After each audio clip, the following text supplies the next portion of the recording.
राजस्थान के अंदर हुआ है, कई घरों में आग लग जाती है तो उसको एक अंधविश्वास पाखंडवाद का नाम दिया जाता है। क्या आप कहना चाहोगे, क्या सच्चाई आपको लगती है? देखिए, आप लोग दादा कालापीर मठ में इस पवित्र नगर में और सिद्ध लद्दाई नाथ जी महाराज के द्वारा स्थापित इस संस्थान में और इस दिव्य धरा पर आप पधारे।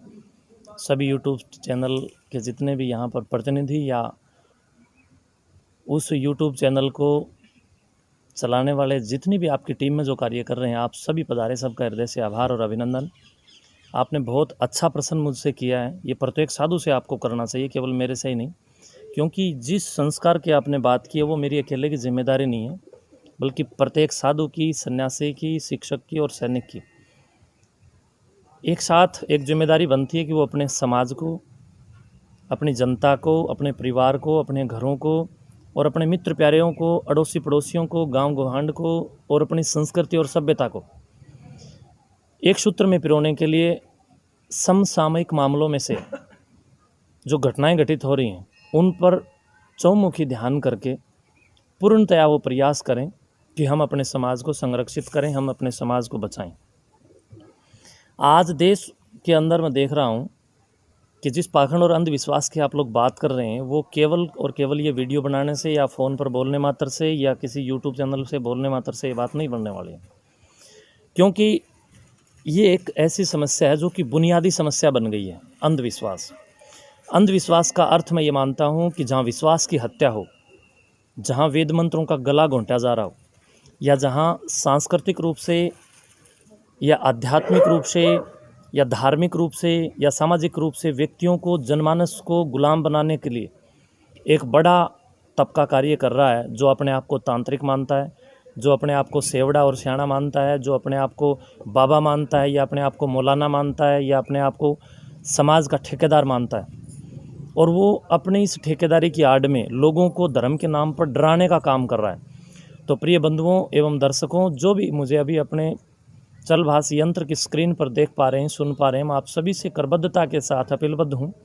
कटिबद्ध हूँ, प्रतिबद्ध हूँ, क्योंकि कोई भी दार्शनिक या कोई भी मौलाना या मौलवी यदि आपको धर्म के नाम पर डरा करके अंधेरे की ओर ले जाने का प्रयास कर रहा है, तो आप तुरंत अपने विवेक पर गौर कीजिए, अपनी मेधा पर गौर कीजिए, अपनी बुद्धि पर जोर डालिए और विचार करिए कि जो व्यक्ति आपको धर्म के नाम पर डरा कर अंधेरे की ओर ले जा रहा है, वो आपको अंधेरे में क्यों ले जा रहा है। मैं आपको बताना चाहूँगा कि वो व्यक्ति आपको अंधेरे में इसलिए ले जा रहा है कि वो अपनी कंपनी की टॉर्च बेचना चाहता है अंधेरे से बचने के लिए। तो ये अंधविश्वास और पाखंड फैलाने वाले जितने भी ये तांत्रिक लोग बैठे हैं, ये अपनी टॉर्च बेचने का प्रयास कर रहे हैं और समाज को डरा करके, दहशत फैला करके, उस दहशत की आड़ में आम जनमानस की जेब पर डाका डालने का और लोगों को मानसिक रूप से गुलाम बना करके अपनी शैतानियत की आड़ में, धर्म की आड़ में ये लोग समाज के साथ छद्म भेषिता और छलावा करके लूटने का और अपने घर और परिवार चलाने का, अपनी मौज मस्तियाँ चलाने का काम कर रहे हैं। इस अंधविश्वास को अगर जड़मूल से हम सब मिलकर के मेटना चाहें तो अच्छे अच्छे गुरुकुलों की स्थापना हो, ताकि गुरुकुलों में पढ़ने वाले विद्यार्थी आध्यात्मिक रूप से भी और आध्यात्मिक रूप से भी परिपक्व हों और वो शास्त्रों का भी ज्ञान लें और आधुनिक सब्जेक्ट्स आदि जो भी हमारे पास उपलब्ध हैं उनका भी वो प्रज्ञा के अंदर, विवेक के अंदर ज्ञान प्राप्त करें।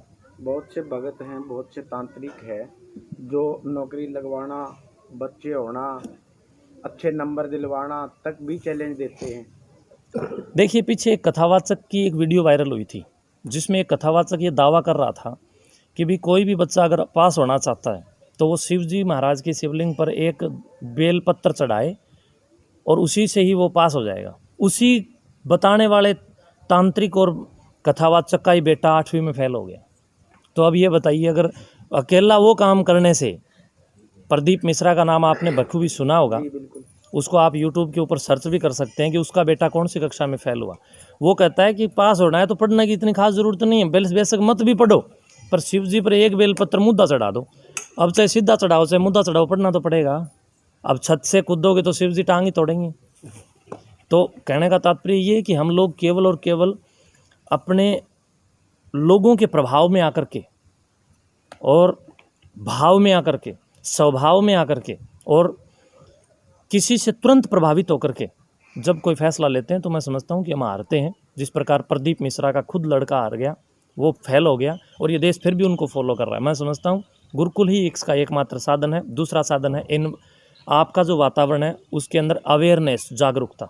जब तक जन जागरूकता नहीं होगी तब तक ना तो अपराध रुकेंगे ना पाखंड रुकेगा।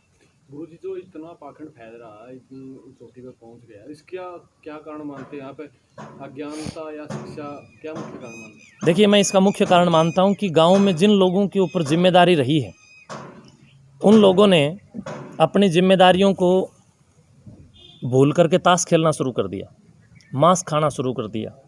गांव में पशुओं को पानी आदि पिलाने के लिए जब जोहड़ आदि पर लेकर के जाते हैं तो वो लोग वहाँ जोड़ आदि पर बैठ करके एक दूसरे की चुगली करके या लड़ाई करके या छोटी मोटी गालियाँ दे करके खुद का भी खराब समय कर रहे हैं और अपने जो बच्चे उनके पास से गुजर रहे हैं उनको भी वो गलत संदेश और गलत संस्कार सिखा रहे हैं, जिसमें काफ़ी % ऐसा हो रहा है।